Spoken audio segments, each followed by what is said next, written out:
আপনাদের যাদের ঘরে ছেলেরা মাসের পর মাস ফজরের নামাজ না পড়ে ঘুমায়, এই নাফরমানকে কেন পালেন? বলেন মিয়া, বলেন। ওই ওই ওই ওই বিবির সাথে কেমনে রাত কাটান যে এই নাফরমান মহিলা ফজরের নামাজ পড়ে না? ওই অসভ্যর সাথে কেমনে রাত কাটান? ও তো দুশ্মন, ও তো আল্লাহর দুশ্মন।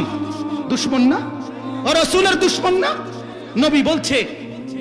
নবী বলছে ফজরের নামাজ না পড়ে ঘুমায়, সেজদা না দিয়ে ঘুমায়, তার উপরে মাখলুকাতের লানত, সমস্ত ফেরেশতার লানত, রব্বুল আলামিনের লানত, খোদার গজব তোর উপরে, রাসূলের গজব তোর উপরে, ফেরেশতার গজব তোর উপরে, সমস্ত সৃষ্টির গজব তোর উপরে, লানত তোর উপরে, অভিশাপ তোর উপরে।